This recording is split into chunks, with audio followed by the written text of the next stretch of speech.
Guys, welcome back to Serial at Midnight. My name is Heath Holland, and I'm joined by Brian Krey for a conversation about the rarely seen Schumacher cuts of Batman Forever. Brian, welcome back to Serial at Midnight. Hey Heath, I'm so happy to be able to talk about this with somebody. Ever since I saw it, I've just been like, I'll go on OkCupid dates and they'll be like, "Have you seen any good movies lately?" And I'll be like, "I saw the work print of Batman Forever," and they're like, "Check, please." But I'm like, I'm going up to people on the street just saying like, it's just I've been wanting to see this since 1995, and I finally got to see it, and they're like, "Who, sir, this is a Wendy's." You're like, there's all kinds of stuff in this Schumacher thing that we didn't even know about. Well, and the funny thing is, I have to say, and I mentioned this one of the other times you had me on, is that I went. They've been doing this tour where they've been showing the first movie with an orchestra. The first Burton Yeah. movie, 1989, and I was really surprised because they had a special bus that took you there in Philadelphia just for people who want to go, and there was just like there were so many older people. I don't mean like older like our age, like people in their 80s, and also like whole families that went. And I realized that the first movie is really like a crowd pleaser, even though there's this like all this dark stuff, like a guy getting roasted alive and Jerry Hall gets disfigured. It really is like a crowd pleaser. And I think the sequels, and I would say I've always preferred Returns and Forever to the first one. I'm not going to go into defending Batman and Robin, at least not yet. Uh, That's next but year. I think the general audience kind of doesn't they can't distinguish between the three sequels, and they're just a lot of people. I think Batman Forever was a bad name because a lot of people will call Batman Forever Batman and Robin because it's the one that introduces Robin. Yeah. But it wouldn't have been fair to call it Batman and Robin because he's not in the suit that long. So, Yeah. Robin Begins. No, I think that there's something to that. There people don't really the especially the last two. Well, Batman Forever and then Batman and Robin, they're very similar in look right. and I think that people have kind of lumped Storyline them together. too. Let's establish a thesis real quick. What we're going to talk Sure. about is the unreleased. We have seen the unreleased Schumacher cut of Batman Forever. A Mhm. work print. It's not a work print. I don't even know how do we No, classify it is a work print. It Okay. was shown to test audiences, I assume, because there was a bit of a notice at the beginning, Yeah, uh, letting you know that this is not the finished film and special effects and music are not final. that's exact. So there's no kiss from a rose. There's no No, no, no. there's no The only song in it is the scene where Robin steals the Batmobile, which has the Offspring covering "The Damned Smash It Up," and it always bothered me they didn't use the original version. yeah.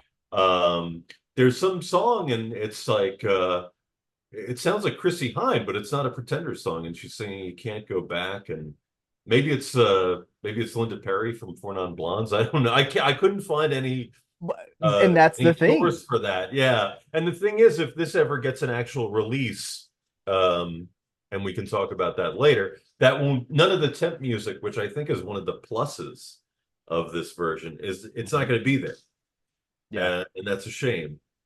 So, So obviously we can't show the Schumacher cut here on the channel.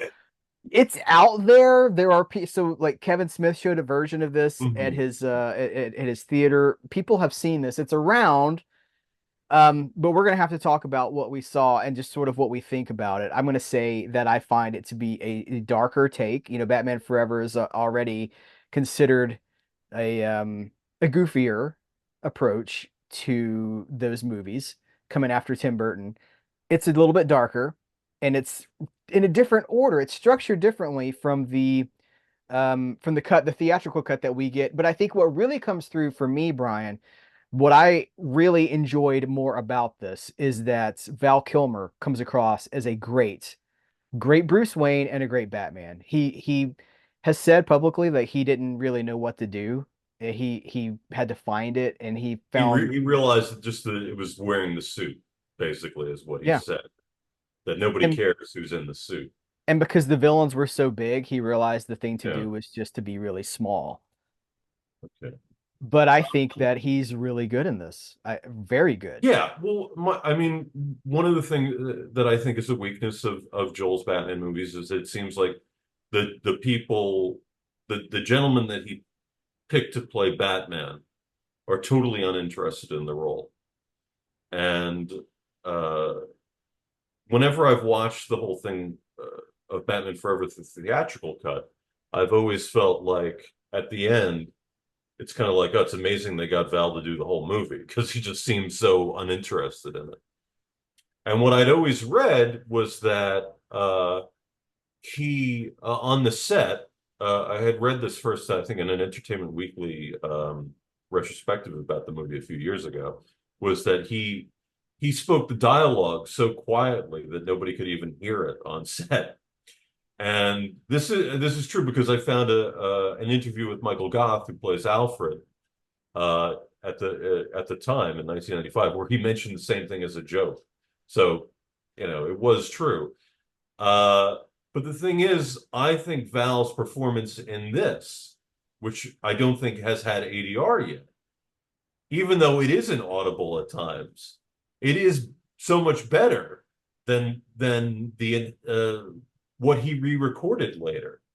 Because I think one of the problems with it is that probably because he was frustrated. Sometimes he kind of did this like stereotypical Gary Owens Hanna-Barbera superhero voice, like now you found a way to read men's minds. It just seems very fake, particularly when he's in the costume. And even when he's Bruce, it's kind of fake. But in this, his actual on-set performance has a lot more depth to it, I would say. So, I mean, watching this, I mean, there's still an element where I think he's like a wax mannequin or a statue at times. But I've never hated him as Batman, but I liked it a lot more this time. I've never hated. I've always liked Val Kilmer. Um, Yeah, but I'm not familiar with the rest of his career, really. He's not somebody I ever pursued his career, so there's a documentary that came out a couple of Yeah. years ago called Val, and they show behind the scenes footage of him on the set of The Island of Dr. Moreau, I believe it was, which was a disaster of a movie. And the crew pretty much mutinies during the movie, and Hey, he's I've ever walking seen the around. documentary about that, Island of the Lost. That's really amazing, and everybody says horrible things about Val. Yeah, so, I mean You know, he's I don't even know how we like what's a nice way to describe Val Kilmer? Like he's mercurial, temperamental. temperamental. Yeah, he's temperamental. I mean, Because in his defense, I think he's a legitimately smart guy, and yeah. he's probably one of these people that thinks he's smarter than the material he's doing, and he doesn't hide it. Well, one of And my big criticisms about Batman Forever was always how big it was in the sense of, okay, so Batman, tell me a little bit about, we can talk about Batman 89, we can talk about Batman Returns, and then we can talk about Batman Forever in that path, because I know you have things to say about your relationship with 89 and Batman Returns. I would say that there's like a progressive, Jack Nicholson in Batman 89, it's big. when I saw it on the big screen recently, with because they've been doing a tour of it with an orchestra, the part that really was like when he's like he's on top of the cathedral shaking his butt, and it's just the guy really needed to hit the thigh master before they started filming. It just because that's the thing. Watching it, like I said, with basically it was an audience of really old people, like people in their 80s and families. I think the humor of it is just the fact that it's Jack Nicholson, it's this great actor, and he's in makeup and he's acting silly. It's Mhm. not, and I think there's always that kind of element sometimes with superhero movies, and uh, I think that's one of the reasons Batman Returns didn't hit that same kind of general audience that didn't want to be challenged because like I watch Taxi all the time, and I never think, oh, Louis played the Penguin. Like Danny lost himself so much in playing the Penguin. You can't even tell it's Danny DeVito. In a way, so Michelle Pfeiffer. It's not this element like with Jack, like, oh, look, it's this big movie star and he's acting silly and he's wearing makeup, you never forget that it's Jack Nicholson. And maybe for an audience of people that don't care about comic book characters, they just want to see an actor in movies they've liked more acting silly and having fun. They know that Jack is a great actor for The Last Detail or One Flew Over the Cuckoo's Nest. He's not a great actor for playing the Joker. He's just camping. I hate the word He's camp, but chewing the scenery is what yeah, he's doing. yeah. And I think for an older audience, maybe kind of like my parents' age, that's what they enjoyed about that first movie. They enjoyed the fact that it was Jack Nicholson just acting so this actor of their generation acting silly. They didn't care about any of the other characters. Uh, and I think that's what with Batman Returns is, Danny's actually playing the Penguin. Michelle's actually playing the Catwoman. They're losing themselves in those roles. It's not in Batman 89, there's kind of this element of Jack like winking behind the makeup. Don't For worry, sure. kids. I'm really Jack Nicholson. Right. I was in And Chinatown. yeah, exactly. Yeah, and exactly. It's making people think of other movies they like more or they think have more depth. And that's why I think the first one is kind of superficial in a way.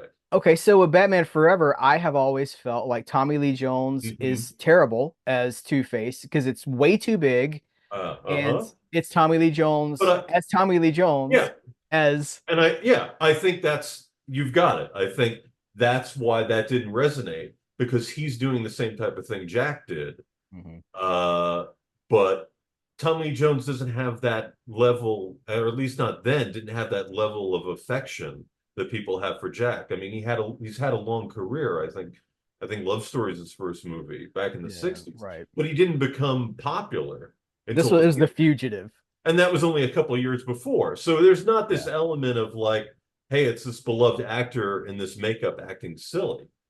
Uh, Now, in his defense, uh, and I say this, like Two Faces of like the 10 major Batman villains, I would say Two Face has always kind of been my least favorite.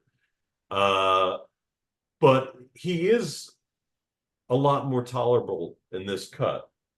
And a lot of the over the topness of was also just like with Val was done with ADR.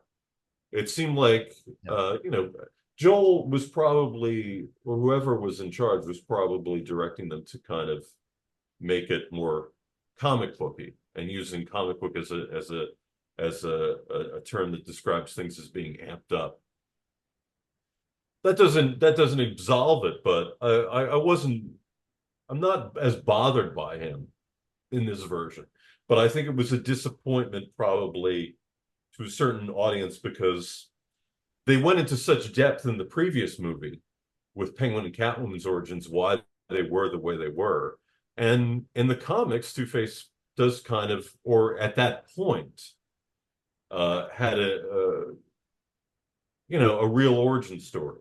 They had established in Batman Annual 14, The Eye of the Beholder by Andy Helfer and Chris Sprouse, that Harvey has a split personality, which he never had in the Golden Age and the earlier Bronze Age. He was a vain guy who got acid thrown in his face, and that had him. He had a psychotic break, basically. He didn't have a split personality in the old stories, and in a way, that's kind of what this Two-Face is. He doesn't necessarily have a split personality. In fact, there's a very different sequence in this cut where well, first off, we should mention it's in the deleted scenes on the DVD, but it's in this cut. Is he escapes from Arkham Asylum, and we have a great scene with the great Rene Auberjonois, one of my favorite actors, playing a doctor at Arkham Asylum. Now that you can see on the DVD, but then it cuts to instead of that's how the movie starts, as opposed to the theatrical cut starts with Batman fighting Two-Face at the bank robbery. But then we cut to Bruce at Wayne Enterprises, and he watches a news report about how Harvey ended up the way he was. And the news reporter actually says that he has left brain damage because of Boss Maroney throwing acid in his face. So this Two-Face and that's not in the. This Two-Face is more just suffering from brain damage. Now, of course, it's not a realistic interpretation of brain damage, but so it's not so much it's not so much that he has a split personality as he has in the comics of the last 30 years or on the animated series. Uh, so he's a, yeah, it's a disappointment, but I don't know if there was ever any consideration to put more depth into this version of Two-Face. What do you think about Jim Carrey as the Riddler? He's always been my favorite part of the movie. Really? Yeah, I really like the backstory that they gave him, that he's somebody who works for Bruce and kind of has been put down. And his motivation becomes, and he's kind of got a stalker mentality with Bruce, but it's more that he's just envious of his success, which I think is kind of an interesting play on the people that are always saying on Twitter, why doesn't Bruce just give away all his money and things like that? It's interesting to kind of make a villain have that motivation of this jealousy of Bruce. Uh, and I also just I think uh, he captures the there's something that's kind of sinister with him at certain points that I really love, but he keeps the fun of the Riddler. And I don't like the idea that the Riddler can't be funny because the Joker is funny. I think that's ridiculous. I've always that only started because on the animated series they kind of made the Riddler into a cult fish because they said they wanted to differentiate him from the Frank Gorshin version. But I think the Riddler should absolutely have a sense of humor, and I really like and there's not a lot. There's some fun stuff with Jim that's not in the theatrical cut. And there's also some stuff where there was ADR where his original line readings are actually funnier than what's in the movie. But yeah, I've always liked his performance, and I like the kind of the movie's take on him. And I've always kind of thought since when this movie was being developed uh, with Tim Burton initially, the Riddler was going to be the only villain. So I think the screenwriters, Janet and Celie and Janet Scott Batchelor, I think they kind of created a backstory for the Riddler that Tim would find appealing because he always said it was very important what the psychological profile of the villains were. And it was Joel's idea to add Two-Face. And I think that had a lot to do with the fact that he was doing the client at the time and Tommy was playing a lawyer. And it's like, oh, well, there's a villainous lawyer in Batman. We'll just throw him in there. But I always think that kind of this version of Riddler was developed for Tim to appeal to Tim because he didn't come up with the backstories for Penguin and Catwoman and Batman Returns. Daniel Waters did that. They craft them to appeal to Tim. He's not a writer. That's important to remember. He may be an auteur, but he doesn't write his movies. I'm under the impression you don't like the Jim Carrey Riddler as much. No, I don't. And it's the world is a rainbow. Every opinion is equally as important as every other opinion. So I don't mean to diminish it. I just never I Jim Carrey I really struggle with because I love movies like The Truman Show and The Majestic where he plays a real person. But I feel like he often goes into I feel like he needs someone to rein him in a little bit so that he doesn't take over the whole show. And I think that's Yeah. one of the problems with Batman Forever, the theatrical cut, is he takes over the whole movie. Which is funny Well, because he him didn't and become the Riddler until halfway through it. You yeah, but know? he's still being Jim Carrey with, in this cut, the Schumacher workprint cut, he's in one of the very first scenes because of the way that the thing's been rearranged. We should Well, I talk think about that works much better, it. actually. Does work much better. You Yes. know, I know that they want to go right back into Batman action, but that we actually get to see Bruce first, and we get to see Two-Face, and we get to see Edward Nygma before there's an action scene. I really like that. But Yeah. they obviously they want to keep the audience because there was a real question that I don't think people realize now that people weren't going to go to a third Batman movie because they didn't like Batman Returns because Batman Returns had an unbelievable drop off in the second week, and it was well reviewed by artsy kind of intellectual critics, but there was a huge backlash with audiences that it was too dark and scary, and it wasn't good for kids, even though I don't think the first movie's good for kids either. Yeah. Joker electrocutes a guy on screen. I mean, there's all sorts of violence and things, but for whatever reason, I guess because there was so much more marketing for Batman Returns, because the marketing for the first one kind of took people by surprise, and a lot of the merchandising didn't even feature the movie versions of the characters. It featured just kind of a generic comic book Batman. Hmm. You probably remember that. So I mean, the fact that maybe that was, I mean, the marketing for Batman Returns is just kind of obnoxious. And my love of the movie, I actually have to separate it from that. I don't, even though I love the movie so much, I don't collect any of the merchandise or anything like that, because I thought it was tacky then, and I think it's tacky now. You know. Yeah. Let's talk a little bit about one of the things Mhm. that I like in the Schumacher cut is that there's a subplot, which I think is actually probably the main driving narrative of the whole movie, where Bruce Wayne Yeah. feels responsible for the death of his parents. Right.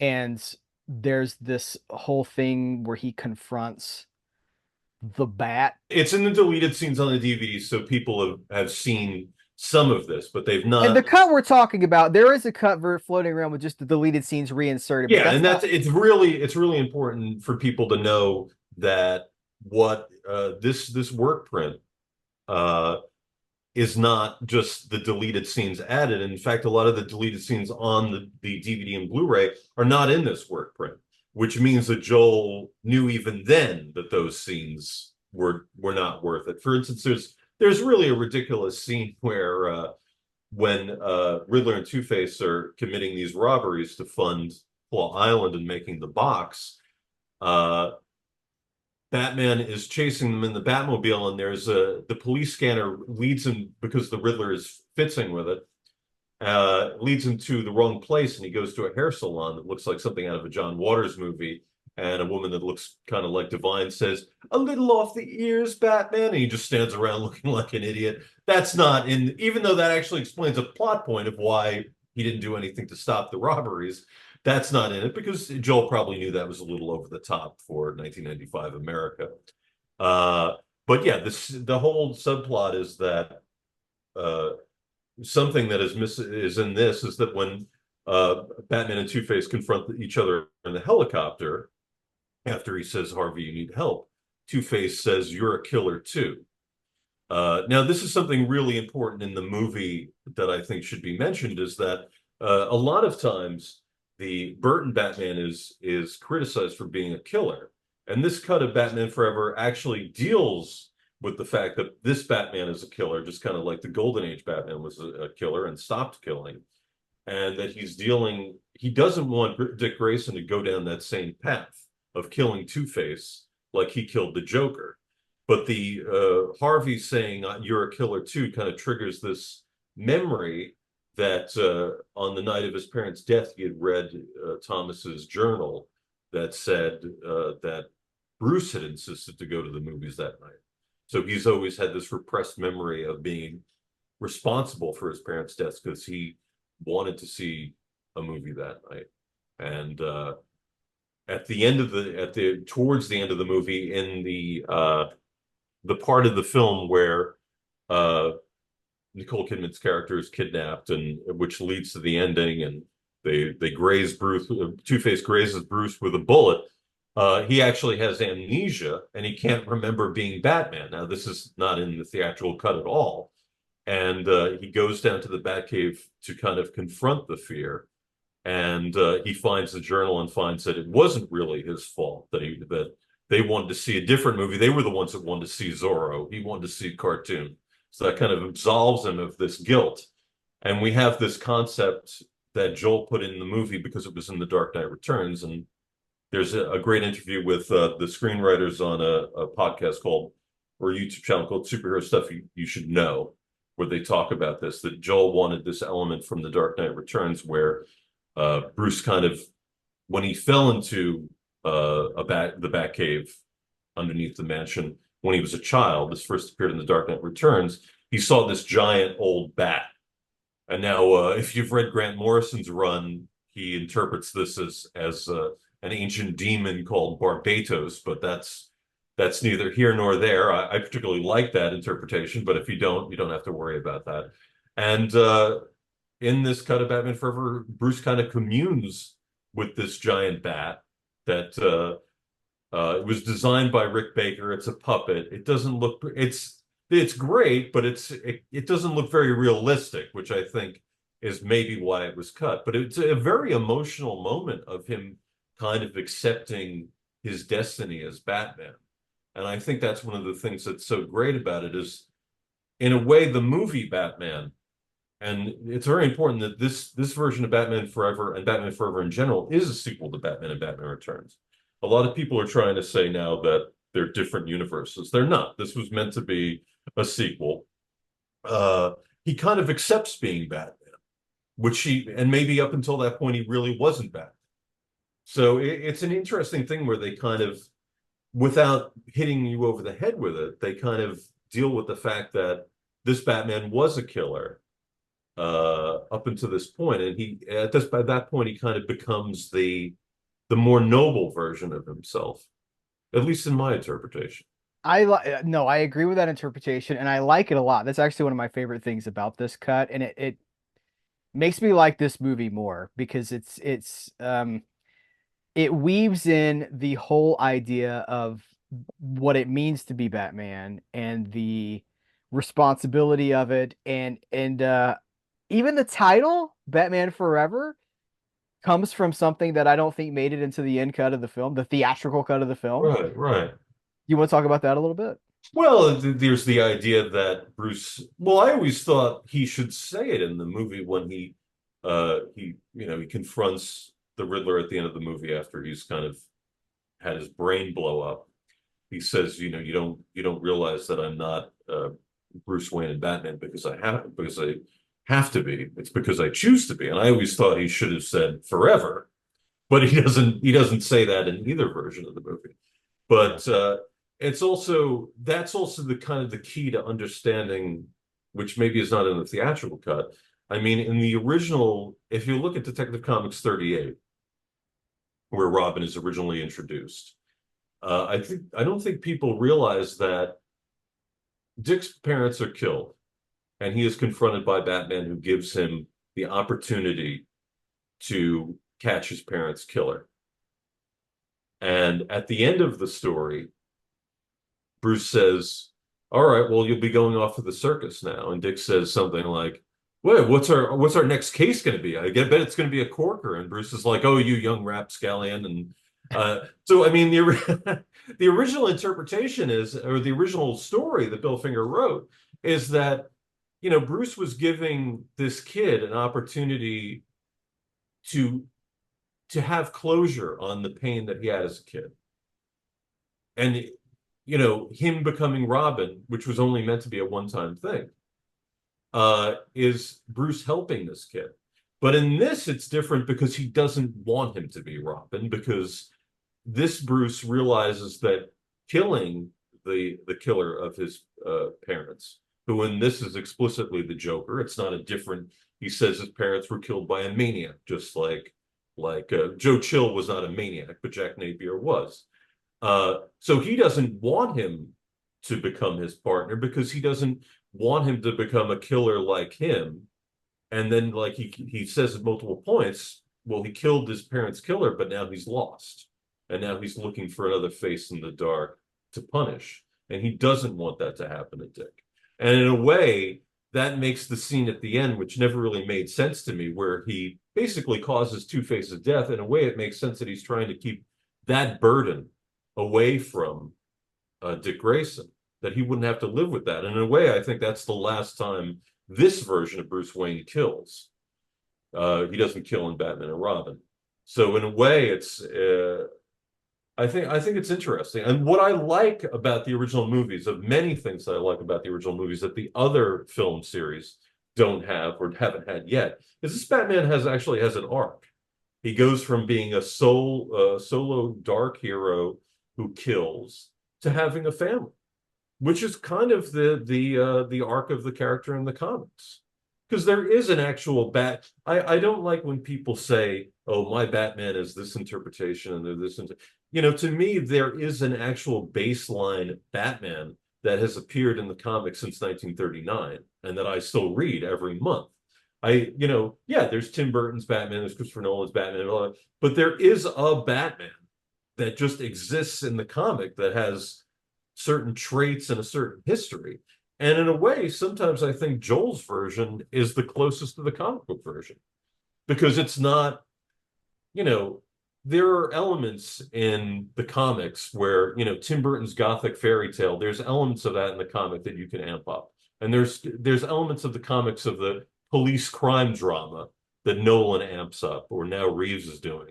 But there's also just a basic Batman who's a superhero who has a family and a rogues gallery and a sporting cast that exists totally outside of their interest. Now, I don't know if you That's agree the with core of it right there, is that that's who that. he's always been, and that's the thing that we don't seem to want to talk about very much. People go, "Well, the reason I love the Matt Reeves Batman movies, we finally get to see him being a detective."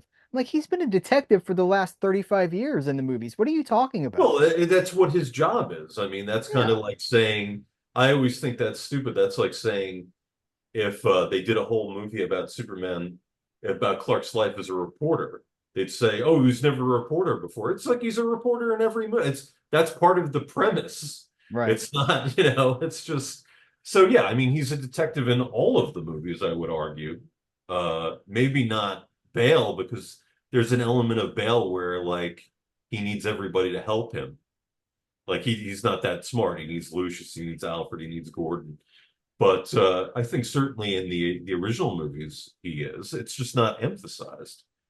Well, I love that you're bringing, if this movie, if the themes and the plot of this movie, as we know it exists now because of this cut that we've seen, had been repackaged in a different way. I'm thinking about how many people connected with those Nolan films, which is very distant from the core of Batman. I know those movies, like I know people Yeah, I, worship at I the would altar agree of, with that. That was my problem with them. I mean, I love Batman Begins, but now Nolan admits that he just kind of made Batman Begins more like the other movies because he wanted to sucker people in. And then with the yeah. next movie, he just kind of made it a Michael Mann movie. Yep. And He wanted to make a people, crime movie and he yeah, fitted into the framework of Batman. yeah, and that's great if people like that. But I don't like Michael Mann movies, and I don't like crime movies. But I like Batman, and Well, let's remember that when I see a Batman movie, I want to see Batman. You know? let's remember that Nolan left that character, left Batman basically retiring and going off to Europe to Well, have like coffee at a mhm. cafe under the Yeah, sun. Princess Like, Diaries. Well, yeah, I mean that's what I'm trying to say with this. The Batman of these four movies has an arc, that kind of conforms to the comics. What is the arc of Nolan's Batman? He's Batman for a few weeks, then retires because his girlfriend, who wasn't really his girlfriend, dies. And then years later, he becomes Batman again for a short while, fakes his death, and then retires to what, the Caribbean with Anne Hathaway. I mean, that's not. yeah. I like there's things I like about those movies, and I love Batman Begins, and I actually think Dark Knight Rises is a bit underrated. But that's not yeah, we could do a video about that if you want. Uh, but that's not the arc of Batman, and I feel like, you were asking about um, the Riddler and Two-Face, and I know this is getting away from us just talking about the Schumacher cut, but the versions in this movie are closer to the versions in the comics than the ones we've gotten since. I mean, the Riddler in that Matt Reeves movie was basically, he's wearing a shower curtain and a gimp mask, and I mean, and I A know shower I was curtain. really bothered by the fact that he seemed to be based on Mark David Chapman, like physically. Yeah. That really bothered me because one of the things that why he did what he did was because he wanted to become famous. So making a supervillain look like him is, I mean, I don't even know if Matt Reeves knew he was doing that or he had any idea that there might be something wrong. And the Two-Face that Aaron Eckhart played was like the last half hour of the movie, and He's just going around killing people. He doesn't really have any more depth than the Tommy Lee Jones version in a way. Yeah. He's just as one-dimensional. And he becomes a villain because what the Joker tells him to, or so I never understood that sequence of them in the hospital. People will be telling me now that I'm stupid because I don't understand that sequence, but I think I the never, implication is that he has some sort of a psychotic break, and I guess. what the Joker being an agent of chaos, he pushes the Harvey Dent character into it pushes him over the edge, I guess. I I don't just know. didn't get that because shouldn't he kill the Joker? Because the Joker's really responsible for what happened to Rachel. Do you okay, before we wrap up for this, do you want to all right, so I think behind the there's more scenes. stuff we could say. What's that? I think there's more stuff we could say about this, or just, That's what I'm saying. Where well, do we I where do we I go think from it's here? important to talk about how that we might end up seeing this because I think one of the reasons we're kind of talking about this is we would like to see an actual release so more people than just you and me and whoever the other people are that have been lucky to see it could see it. Well, because Warner Brothers has put out the TV cut of Superman and they've put out the Right. Donner cut of Superman 2. So Right, we but know that they that's do things like this. yeah, but can I talk about that and how that might screw this up, this coming out as a legitimate release? Okay. Because what happened with Superman 2 is that there were well, I actually have the DVD that came out back then. This is the Superman 2, the restored international cut. What had happened was some Superman fans had put together because every time they showed Superman 2 on TV, there was different footage in it. There was never one TV cut that was shown every time. Each time it had different footage. So what happened was somebody took the DVDs at the time of Superman 2, took VHS tapes of the various TV airings, and cut them all together. And that was originally supposed to be shared just with fans. But of course, people started selling it, and it got a lot of interest on the internet. So Warner's was like, okay, let's do the Donner cut of Superman 2, what they called the Donner cut. But that's not the TV edit. And it doesn't have things that are in the TV edit. And also they made the editor, Michael Thau, kind of made changes that people don't like. Made changes to, for instance, because they didn't have ADR on it. Instead of taking the audio off the TV cut, they had voice alikes do Christopher Reeve's voice and Margot Kidder's voice and turns. I mean, it's terrible. I hope you're not wasting my time, Lex Luthor. I mean, it's terrible. Like it doesn't sound anything like them. And we still haven't gotten the actual TV edit, which we would like because we have the Superman, the movie TV edit. So there's a way they could give it to us. So what they would probably do with this they would have to recreate this work print because this work print is from 16 millimeter.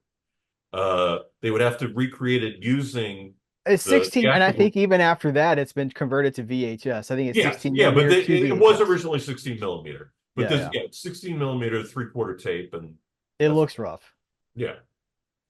You could recreate this using this work print as your blueprint, using deleted scenes, using the theatrical cut. But the thing is, I don't want them to screw that because they need to follow what they have, and also I feel like they would do what they did with the Superman 2 Donner cut. They would have horrible voice alikes because we know, unfortunately, Val can't do his voice because of what happened to him, which is very tragic. Uh, so I don't know. And also, I think part of this, what's so great about this cut is that the tent music, one thing I never did like about Batman Forever is I think Elliot Goldenfall's music is way too bombastic and overpowering. And it never, I always think about the fact that I saw an interview with him once where he said he came up with the music thinking about this is the music a child would sing to themselves if they were playing with toys of these characters. And after I heard that, I was never able because I mean, look at it, it'd be like, you know, ba ba ba ba ba ba ba ba da. It's exactly like that. And it's just it doesn't have the subtlety of Danny Elfman. And this, a lot of it, I think, I didn't recognize a lot of the music. I don't know if you did. I was told that some of it is from his earlier score for Interview with a Vampire. A lot of people have said that there's a lot of Danny Elfman music from the first two movies. That is not the case at all. There's very little music that's from the Elfman movies. Like when he suits up in the beginning, you hear a little bit of the music that plays when Keaton's Batman suits up before blowing up Axis chemicals. But there's very little, and I would say by the time that Dick discovers the Batcave, it's become all Goldenthal music because he must have been scoring it while they were piecing together this work print. Yeah. Well, I think even the fact that the different sources of the music would be a barrier to getting an official release of this because you'd have to Yeah, license all that music. yeah, and they wouldn't use temp music from another movie. And I No. mean, I have the La La Land records expanded score, and that doesn't have any music for these extra scenes. The only bonus music is from the longer version of Riddler and Two-Face committing the heists. There's about 39 seconds of extra music. The hey Two-Face, show me how to punch a guy scene. So there is I don't even know if Goldenthal has extra music, but I mean, my favorite bit of music in this is actually when Bruce has communes with the bat.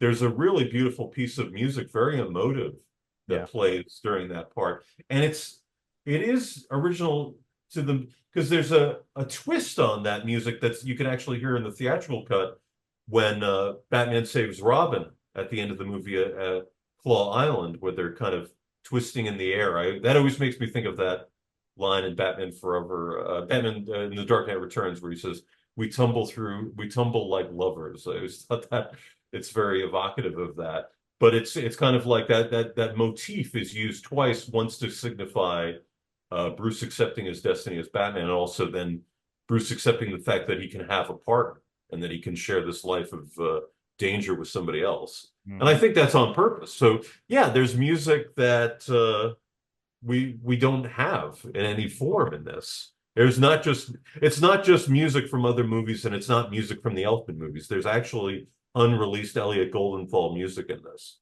And some of it is quite good, and some of it I would say is better than what's in the theatrical cut and what's on the soundtrack album. Yeah. I just wish people could see this. I wish everybody could see this. Yeah. And I think that the people that would really enjoy this are not, I think people our age that kind of have these prejudices against the Schumacher movies, if they don't like it, they're not going to like it. That's the thing. I think that's important to know. If you don't like this movie, if you never liked this movie at all, you're probably still not going to like it. But I think the people that would really love it are the people that are a little younger than us that watch this movie and Batman and Robin with more open eyes, less cynical, and they're going to really enjoy it because it's a version of the movie that has more depth that they will enjoy more as adults. And because they already love the movie, they'll it'll be a rewarding experience to them. The people that never like the movie, and forget about people older than us, they're they're never going to like it because they're not going to get rid of you know, like with Burton, you know, the little ticks and things that bother people so much, they can't get over those. But the people that are maybe in their 30s that saw this movie when as a kid, or they saw it on VHS, or they saw it on TV, or they played with the action figures, they're going to get a better version of a movie they already love. And I think that would be great for them. And Yeah. I really want to see a bit of a validation for Joel, because I don't think there's any reason that he should have the reputation he has. We praise Donner for doing Superman the movie and Superman 2, but there's really there's no difference between Donner and Schumacher, really, because they've made movies that everybody likes. They've also made movies we people don't like. And the thing with Joel is that, you know, he wasn't an auteur, and neither was Donner, like Tim Burton or Christopher Nolan or even Sam Raimi. You know, he was what you call, you know, a workman-like director or a workhorse director. But that doesn't mean there isn't any, you know, that he wasn't talented and he shouldn't be remembered.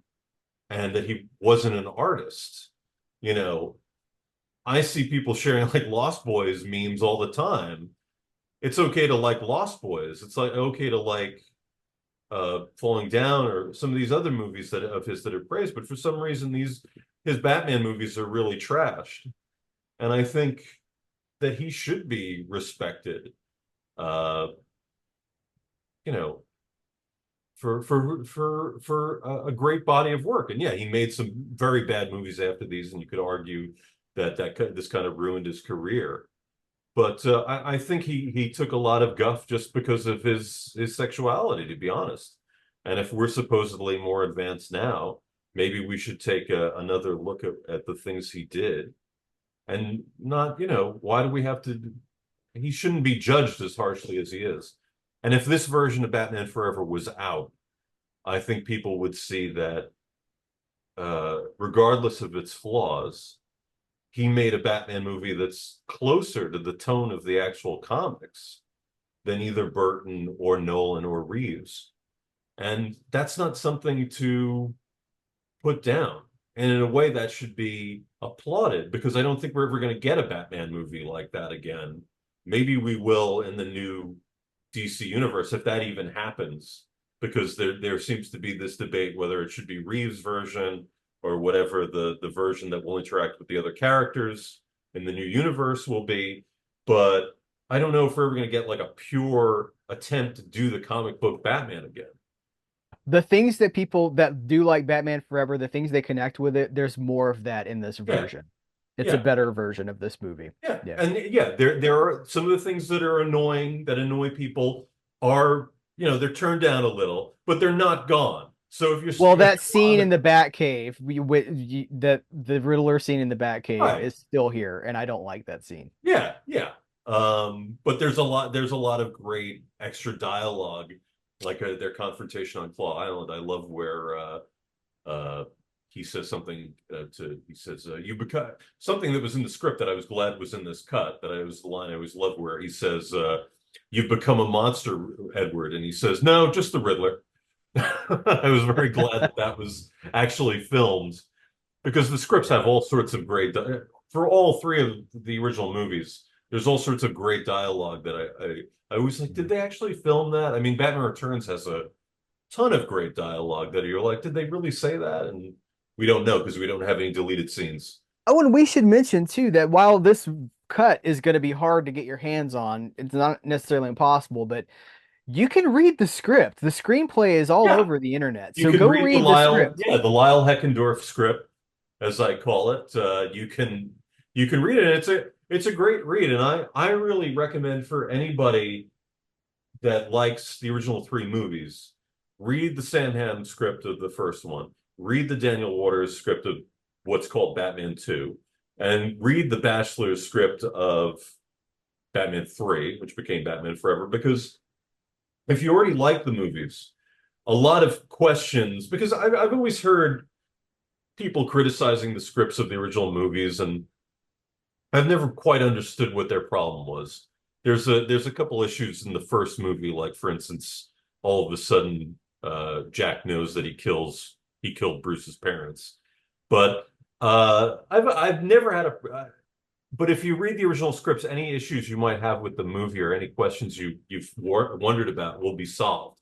Because that's if there are plot hole or you think there are plot holes, it's all just stuff that was cut out of the scripts. Mhm. So, but what's great about this work print version of Batman Forever is that we actually have this footage that because if there's criticisms with some of these the logic of the original movies, it's because things were cut out and they may have been cut out at the script stage. So, but we have with this, we have something that can be restored and create more of a complete narrative that maybe didn't existed in a vague form before. I don't even know how I'm going to watch the theatrical cut now. Now that I've seen this Schumacher cut, I Oh, think well, this yeah, is yeah. See, I yeah. mean, that's the thing with me with Forever is that as much as I like it, because I was following from the beginning the fact that so much was cut out, and I mean, I also have the movie magazine that has you know, here's something that's not even in the the this is not even in the Schumacher cut, is that the movie was supposed to end with Batman and Robin up on top of the building, kind of like the first movie's on top of the building, and then Catwoman's in the second one. And I found it in an online conversation with somebody who worked on it, was that Joel had lunch with Tim, and he told him, "Well, I want to end it with Batman and Robin on top of the building like you ended the first two." And Tim, because Tim was already kind of distancing himself from the third one, didn't want him to end it like his first two movies. He wanted to have his movies be separate.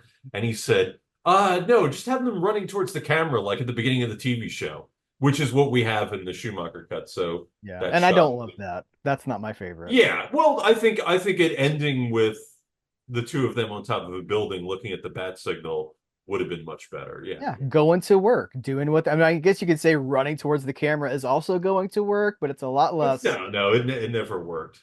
Yeah. And I always remember when I saw Batman and Robin in the theater, when the three of them are running at the camera, a kid started running down the aisle, like, and I don't know if it was because he wanted to be in the movie or he was just running away from the movie. I don't know. All right. Let's solicit feedback from people about these Batman movies. Listen, we covered a lot of ground and we might have stepped on some toes with our Nolan talk and our Matt Reeves talk. But listen, this is coming from a couple of grizzled comic book veterans who have been reading this character Hey, our the entire original lives. the original four movies, for better or worse, are my favorite movies of all time. They're my favorite movies of all time. Oh wow. Uh, and I know a lot about them. I know a lot of the trivia, and yeah, no. Do I think they're the best movies of all time? No, not even close. That's a good qualification because your favorite doesn't have to be the best. That doesn't mean that you think it's Yeah, superior. You just connect with it more. yeah, yeah. I mean, I followed those films, and I had told Michael Uslan, that that's why I wanted to get into film, is because of those movies. And at the time, I was working, as I've told you, as an archival researcher, on a lot of movies, like in Captain America, like when he's watching a newsreel. Do you know that? You remember that part? Like Yeah. that footage is footage I found. Um, so I had told Michael Usland, I had said, uh, because they used to have stories where Batman and Robin went back in time with the scientist called Carter Nichols, and I said you have to bring Carter Nichols into the Batman movies so I can work on them, so I can provide you with historical footage for those scenes. But yeah, I mean, I don't think I'll ever work on a Batman movie, but yeah, the original four is, I mean, however I criticized the first one, and I came out of the first one, I said that's the best movie I ever saw. I was 9 years old. I hadn't seen that much in many movies, but I love the scope. I like the bigness of the original movies, and I don't like the smallness of the modern ones. I like Gotham being this giant expressionist painting. I don't like it just being Chicago or whatever Reeves used or whatever Snyder used. Yeah. I like how much work went into these films, just the art design and like you said, the bigness of it all. It's inspiring to me. Guys, let us know what you guys think about this movie. If you've seen this cut, I especially would like to hear from you. But let's just celebrate Batman and that he's people they're still making Batman movies. So, but for the love of God, read a They comic seem book, to be guys. having a hard time with getting that last one, the new one off the ground. They Yeah. keep delaying it. Well, I it's thought because everybody liked it so much. everybody wants something different from Batman, including us. And so I think they have a hard time trying to decide a lane to stay in. You think, yeah, that's a very good way of putting it. I Well, never the audience is fractured. You've got the audience that wants like an R-rated Batman, and then you've got the people like us who connect with the comic book Batman, who think that there should be this larger than life element to it, while the character is rooted in some sort of a truth. And then you've got the people that want Batman 66. And then you've got cartoons, people right? that want So that. That's interesting. older I people I do. was just under the impression that everybody wanted True Detective with a guy in a cape now, I think a which lot of people do. I don't understand that, because why don't you just watch True Detective? Why do you need to have True Detective with a guy in a bat suit? That's the closing thoughts right there. All right, guys, thank you so much. Brian, you always give us a lot to think about. Thank you for bringing this to the table. Thank you for giving me the opportunity to talk about it with somebody.